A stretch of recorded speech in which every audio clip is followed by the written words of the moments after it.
Random consciousness rants. Let's see where this goes. All right, well, I've done a certain amount of consciousness work today, but I'm not really saying anything. I do consciousness work every day. I don't miss days. When it comes to consciousness work, it's something I get done. I've done 4 hours today. I did 11 hours yesterday. Boom, boom, boom. That's what the program is right there. I'm releasing a bunch of shorts about different topics, whether conscious or not. I think this is a pretty dope idea for a series. So it's something that I'm going to continue with. What's so awesome about walking and speaking, on the camera is it's actually, even though with the way my mind is, I'm far more creative and able to speak just off the cuff. But when I walk, I think I dare say, I might be in peak form. Now, I've been wondering why I kind of paused this a little. Maybe I didn't pause, but I kind of slowed down a little bit. Was because the cars passing and, the noise and everything. So I didn't want any of my words to be drowned out. But I do enjoy walking and doing the videos while walking. So this is a random consciousness rant, and this is something that's going to probably have its own series. But something that's discovered is, as far as for me, at my stage where I'm at, and for the days, the time I want to put into my consciousness work, it is necessary for me to go ahead and put myself in a financial position that best allows it. Because though it's possible for me to hit days as big as 11 or even more, I've done that multiple times, the situation is calling for me to get myself out of my 9 to 5, even though it's not really a 9 to 5. It's more part-time, but I get full-time pay, and also to change my living situation. And then I could be in peak form in terms of what I'm recording, or I'm not recording, but the amount of time I'm putting into my consciousnness work. Now, in terms of these cars and everything, I apologize if that's drowning out my voice, but you know how it is. This is, I want to speak, so I'm going to go ahead and just do it on the, while walking on the sidewalk, and we'll see how it turns out. But yeah, I intend to record long into the night. I just tripped. I'm laughing at myself because I tripped. That was hilarious. Anyway, I was watching this video earlier about this one guy who, his name was, I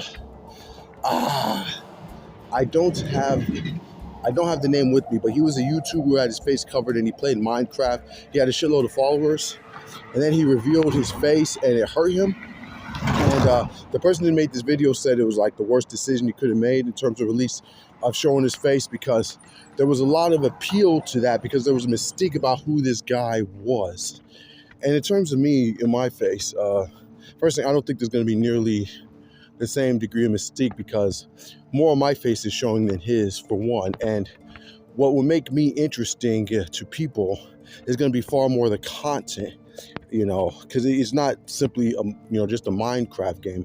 I'm speaking about some deep stuff, and as time goes on, it'll get more profound, and there'll be more long form videos and stuff that's very helpful and very inspiring. So if there's a day where I take off the hat and the sunglasses and everyone knows my face, it's not going to detract from people who enjoy watching my content, because there's so much I'm offering beyond the mystique of having these sunglasses on with very reflective type shades that very much do obscure the eyes, and this bucket hat.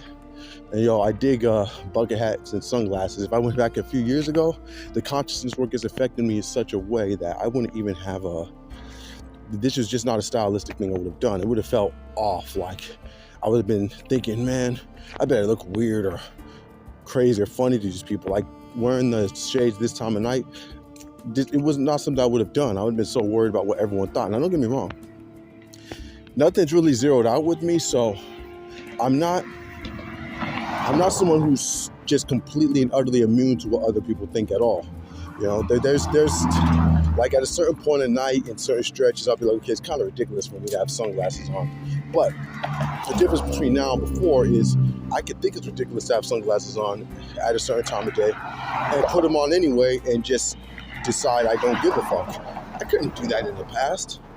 See, I could blatantly do things that I feel are either ridiculous or that other people will feel, that I think other people feel are ridiculous and not care. This has not always been the case with me, so that's something that's changed about me as well.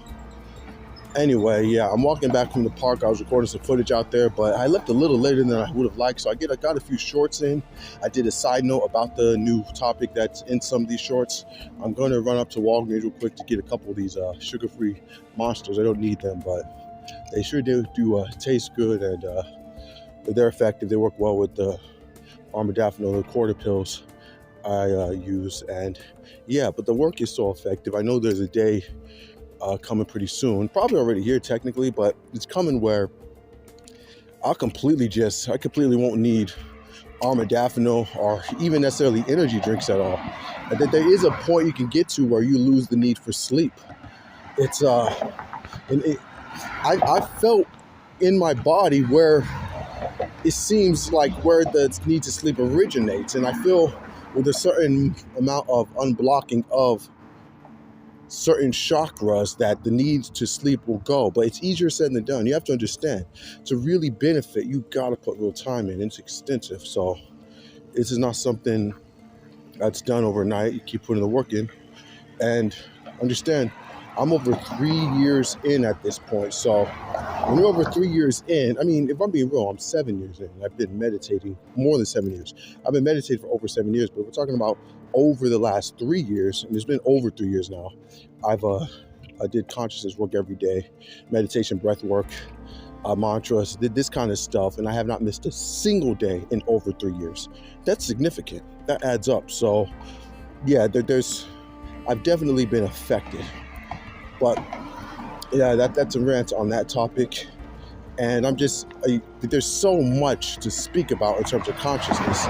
And the more consciousness work I do, the more creative I become, the more I want to create.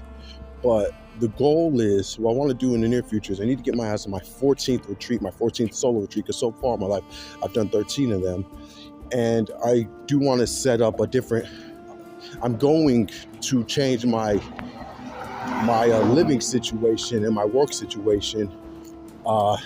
This is going to change as a result of what I managed to create for myself, which will allow me to put more time into consciousness work in the way I want to do it. So I'm very serious about that, and yeah, that's it for now.